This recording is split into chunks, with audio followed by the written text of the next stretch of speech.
live on your tablet, phone, and the KUTV app. This is 2 News Live. Great to have you here on 2 News Live. Thank you for joining us. As always, another day, a lot of things to get into here. It is Wednesday, November the 8th. We have a couple different topics we're looking at. We're looking into part 2, which aired last night from a multi-part 2 News investigation involving a man who stole a Juab County Sheriff's vehicle. That ensued with a shootout, and then he tried to carjack a couple. It's a wild story. We'll get into that. Also, Daniel Woodruff is in Tooele. More coverage on what took place last week involving that crash. Before we get there, though, we do have breaking news. We'll get to some of that right now here on KUTV 2 News on 2 News Live. We've confirmed a man in his 50s is in the hospital tonight after a shooting near Antelope Island. It happened on the causeway, which is the one way in, one way out, really, to that island. The Davis County Sheriff's Office confirming a possible road rage incident led to the shooting on that road, which remains closed as of tonight. Amanda Gilbert live at the scene. Amanda, I know things have changed a little bit in terms of, obviously, it's getting darker. This happened a few hours ago. What are you seeing now? Is that road back open? Are people still leaving the island? Brian, the road is still closed, and law enforcement actually let us get a little bit closer not too long ago. So you'll notice the toll booth off in the distance behind me. The Davis County Sheriff's Office says that the shooting actually happened about a mile or a mile and a half down from that on the causeway, which is that kind of entrance road leading into the park. We're going to show you a video from earlier. The Sheriff's Office says they got a call around 1:30 about a possible road rage incident. When they arrived, they found a man in his 50s had been shot. He is in the hospital. He is stable. Law enforcement then eventually did find the suspected shooter hiding in the marsh nearby. It was a helicopter that spotted him. We know there was actually people in both the victim and the suspected shooter's cars. They did stay on scene and cooperate. They're being interviewed. Now, the motives that led up to this shooting, whether or not the people involved knew each other, that is all still under investigation.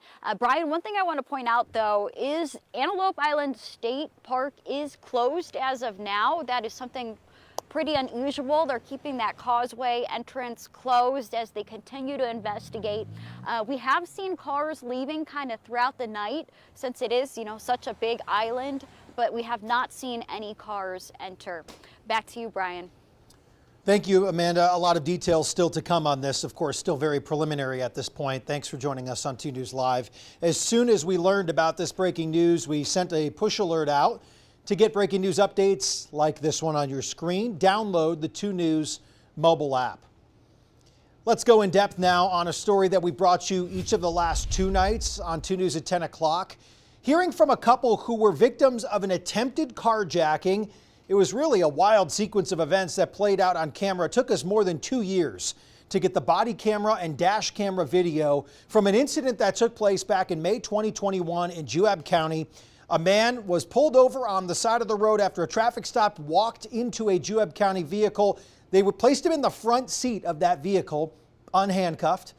As the officer took off and went to go into that car to search the vehicle, Klein hopped over in the front seat, took that car, so took the patrol car, took a rifle inside of that car, began shooting at responding UHP troopers. He also carjacked, or at least had an attempted carjacking situation with an innocent couple just trying to get back to the freeway that day. Here's what Larry and Connie Stagg remember from that day.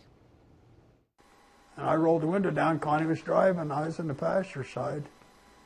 I rolled the window down to ask him what was going on, and all I seen was a gun barrel come through the window. I knew he wasn't a cop. And the fight was on. I just thought it was somebody playing a prank. Because, we just didn't think there was any, I guess we just didn't believe it. Killed the car. But it killed the car. Shut it down. And he kept saying, now, take me where I want to go, or, And I said, I can't take you where, I can't. You killed my car. I was so mad. I said, you killed my car. I can't go anywhere. At that point in time, OnStar came on and said, I see you've been in an accident. do you need an ambulance? And of course I told her, I said, I haven't been in an accident. Somebody just shot at our car. And there wasn't a whole bunch I could have done because I was in the seatbelt and it had me locked in. Yeah, he was locked I was into trying to the fight him seatbelt. off. And finally, I could feel the car going. I couldn't hear it. I couldn't hear nothing. That gun was about that far away from me when it went off. I just figured the And car she was says, dead. the car ain't going. I says, do me a favor, put it in gear and punch it. Of course, I argued And so with him. about that time, he opened up the back door again. And that's when I felt that he shot me. I didn't know for sure. I said, I think that son of a bitch just shot me. And he was still shooting. And they put him in the car without cuffs, with a loaded weapon. Here's a free ride, feller, take it. That's about the way I seen it. I'm the type of person that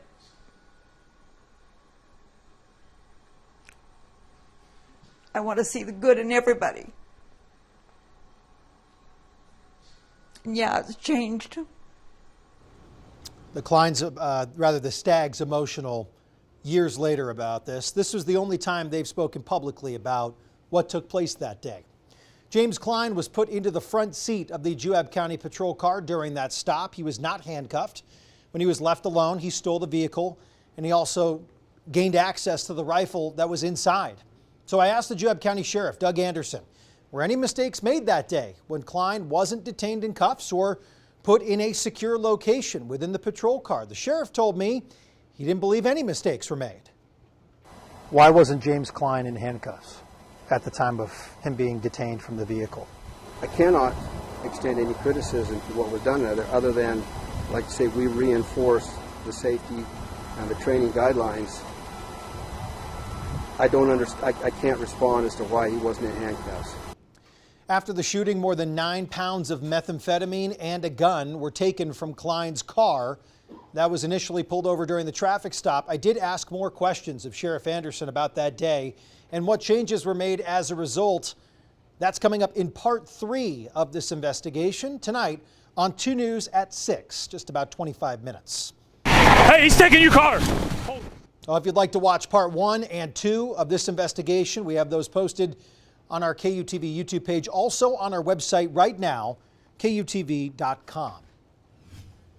We're hearing for the first time from the trucking company involved in a major crash in Tooele last week. Meanwhile, the Utah Department of Transportation confirmed that it is investigating in the aftermath of that crash that left 11 people hurt and damaged plenty of vehicles.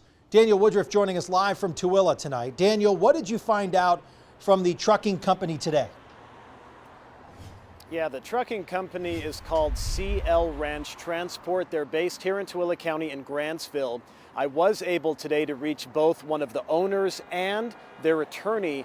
The attorney gave me a statement, and in that statement, the attorney said that essentially the truck driver, his family, and the company are distraught about what has happened, and their heart goes out to the victims in this crash and their families as well. The attorney also told me something interesting. He said he felt like, the truck driver felt like he had a guardian angel on his shoulder during this ordeal because he says it was a miracle that nobody died.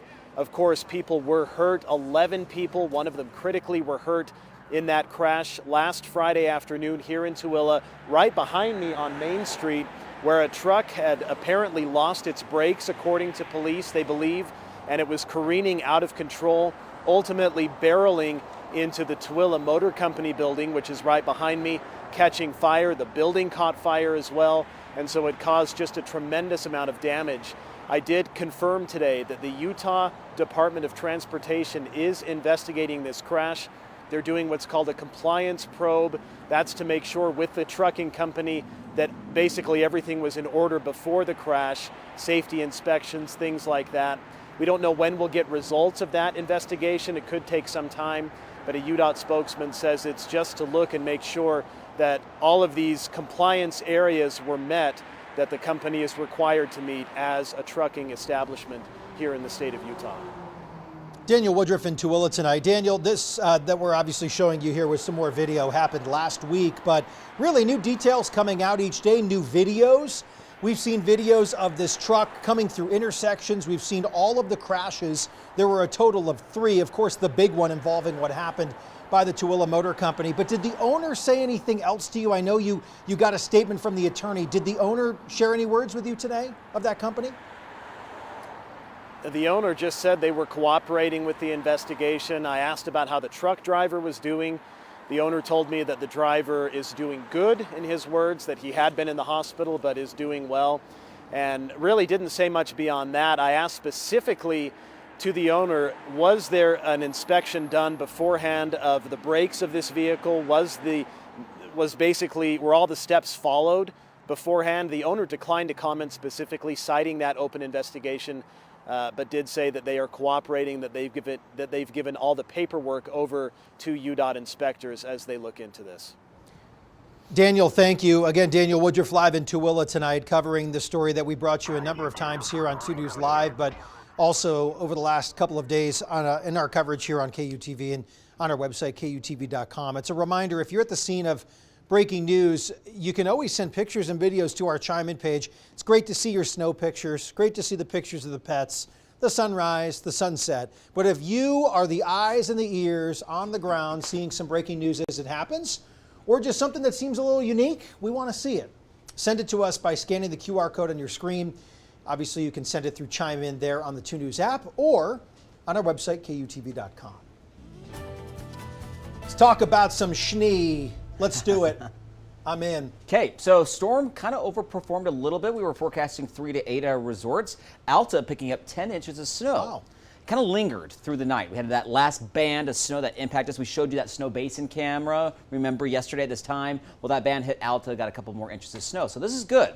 But the base is still only 16. We're about 10 days out from opening, so it's still pretty low. Hey, what's interesting, I was going to ask you, when is the official start of when they start calculating the total for the year? Because I know everyone seemed to kind of do it differently. It had me confused because I'm always looking at their websites. Yeah, Alta usually likes to start during the water year, and that's usually in the month of October. So that's when they started. So we've had 33 inches so far for the total, but on the ground there's only 16 inches, which is not a lot, but it's now cold enough. They're going to be making some snow. Unfortunately, there's no snow in the forecast. All hail the whale. Do your thing, baby. Yes. Let's go.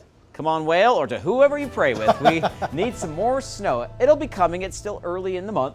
Temperatures today, though, a little chilly with these clearing conditions.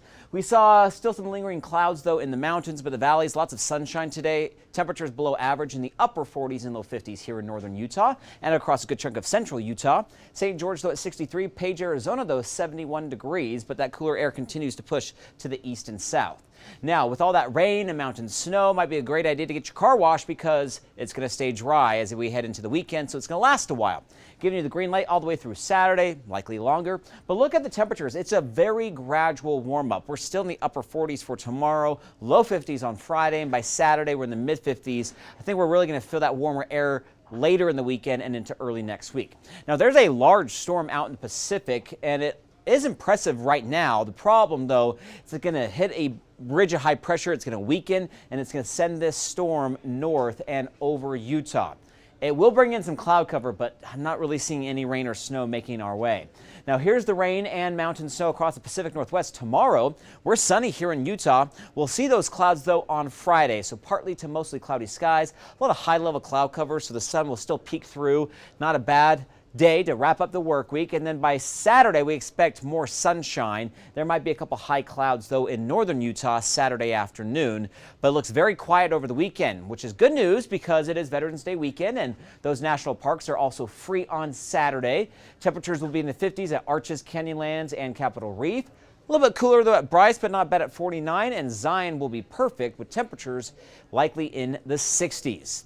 Saturday is also a big game, though, down in Provo against Iowa State. It's a late game, though, kickoff at 8:15, and because of the clear skies, it's still going to get quite cold, so bundle up. But no rain, snow, light winds, temperatures in the 30s. So our next weather maker is actually a ridge of high pressure that will bring in that warmer air mass that I mentioned really on Sunday and into early next week. But just keep in mind, some of the computer models are showing a large storm maybe impacting us by the end of next week and into the weekend. Still more than a week out, the exact path, if it's going to drop to our south, still all up in the air, but definitely could see some cooler temperatures and a chance for some more rain and snow. But again, that's more than a week out. So the next 7 days, it's quiet. Low 60s in St. George through Friday, mid 60s on Saturday, upper 60s Sunday, Monday, and near 70 by Tuesday and Wednesday. Salt Lake, we're again a little chilly and below average all the way through Saturday. By Sunday, though, we're at 59 degrees, and those overnight lows are just below freezing. But looking next week, at least Monday through Wednesday, we're going to have those temperatures in the low 60s, partly cloudy skies, maybe a little wind picking up ahead of that storm, still a lot of uncertainty, but forecast is pretty quiet, not bad for November. Again, it's at least cold enough to make some snow overnight in the mountains. Yeah. But, you know, any weekend plans, I mean, you could sit outside, sunshine, do some yard work, hang up those Christmas lights. You're already pushing people to start hanging those lights. Well, who wants here to hang up lights when it's snowing and cold? Well, that's true. You can do it now. You don't have to turn them on. You're totally right, though. I mean, there's enough to get that base going in some of those specific areas that they're trying to make sure hold through. So, I mean, I'm a little worried about early next week. That might be melting some of that snow just a bit. But at least the next 4 or 5 days, they'll make some snow. Deep tease here. When that storm maybe moves in way down here, will you be on the slopes? I will be on the slopes on Friday. Woo-hoo. Confirmed today. Yep. Hot off the press. If everything works out, I'll be there. All right. Yep. Thank you, Chase. Thanks for watching 2 News Live. Another day, another edition. Thanks for hanging with us. We are here Monday through Friday. You can find us on the YouTubes. Pretty easy. KUTV 2 News. Just click the live section. Thanks for being